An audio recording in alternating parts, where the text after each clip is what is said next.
एक था राजा एक थी रानी, दोनों मर गए, खत्म कहानी। नहीं, बिल्कुल नहीं, क्योंकि एक था राजा एक थी रानी, अमर हो गई सिया राम की कहानी। उस लड़की की क्या गलती थी? उसकी शायद गलती ये थी कि उसने बहुत मेहनत करी और नीट जैसा, जो कि इंडिया का one of the toughest exam होता है, वो क्रैक करा। उसके बाद 5 साल की एमबीबीएस करी, उसके बाद नीट पीजी जैसा टफेस्ट एग्जाम क्रैक करा। उसके बाद एक ऐसा प्रोफेशन चूज करा जो कि सबसे नोबल प्रोफेशन है, एक डॉक्टर का, जिसके अंदर 16-16 घंटे काम करना पड़ता है। क्या यही गलती थी?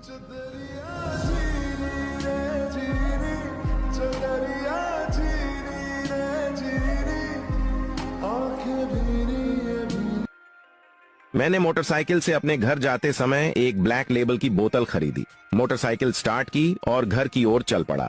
फिर मेरे दिमाग ने काम किया और मैंने सोचा, अगर कहीं रास्ते में मैं गिर गया तो बोतल टूट जाएगी, तो घर पर जाकर मैं क्या पीऊंगा। इसलिए मैंने पूरी बोतल वहीं पी ली। आपको यकीन नहीं होगा, मेरा निर्णय बिल्कुल सही था। मैं रास्ते में 4 बार गिरा। छुट्टियों में खुशियों का बसेरा, एक घर था बनाने का। 3-4 धोखे खाने के बाद पता चला कि टॉम नहीं, जैरी ही हरामी था। 8th क्लास तक तो मैं यही सोचता रहा कि मंगलसूत्र पहनाने से बच्चे होते हैं। सबसे ज्यादा झूठ मैंने बचपन में ही बोले हैं और लोग कहते हैं कि बच्चे मन के सच्चे होते हैं। जिस दिन सोना बनने के लिए दांत तकिया के नीचे रखा, उसी दिन मर गई थी सारी परी। आधा घंटा डांट सुनने के बाद 3 पेंसिल आधा लीटर दूध में मिलाई, लेकिन फिर भी रेजर नहीं बनी। कई बार तो खुद पल के तोड़कर ख्वाहिशें मांगी, लेकिन कुछ भी न मिला।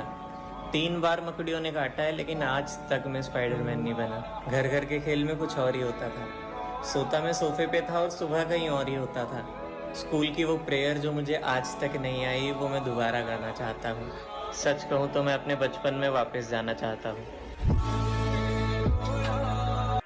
खूबसूरत मेरे जिस्म को सीमेंट से सजा दो, मेरा नाम धरती है, बचा सको तो बचा लो। दौलत को ओढ़ने वालों की मनमानी हो रही है, कितने पेड़ काटोगे, मुझे सांस लेने में परेशानी हो रही है। फैसले लेने वाला नेता ठंडे कमरे में सो रहा है, देखो मैं कितनी गर्म हो रही हूँ, मुझे बुखार हो रहा है। इंडिया में इस हीट वेव के चलते 60 से भी ज्यादा लोगों की जानें चली गई। और जानकर हैरानी होगी कि पूरी दुनिया की न्यूज चैनल्स इस बात को हाईलाइट कर रहे हैं। लेकिन हम अभी 2-3 हफ्ते तक शायद इसी बात पे अड़े रहेंगे कि कौन से नेता ने कब किसको इलेक्शन के बाद क्या बोला। पर गर्मी हो रही है तो सरकार की क्या गलती? अब सरकार थोड़ी ना आसमान में एसी लगा के घूमेगी। हाँ, पर एक अच्छा काम जरूर कर रही है कि बड़ी इंडस्ट्रीज को पेड़ काटने की परमिशन जरूर दिए जा रही है। उत्तराखंड, मणिपुर, लद्दाख, उत्तर प्रदेश, बैंगलोर, उड़ीसा, छत्तीसगढ़, हर जगह प्रोटेस्ट चल रहे हैं। और अब तो कुछ इंडस्ट्रीज बिना परमिशन के पेड़ काटने लगी है। पेड़ों के कट जाने के बाद उन पे रोक लगाओगे तो क्या फायदा? मोस्ट पॉल्यूटेड सिटीज में पहले 2 के बाद सारे इंडिया के सिटीज हैं। ठीक है, हम पेड़ नहीं लगा सकते क्योंकि हमारे पास जमीन ही नहीं है, लेकिन इसके खिलाफ एक आवाज तो उठा सकते हैं। भेज दो सबको ये रील और आओ एक आवाज बन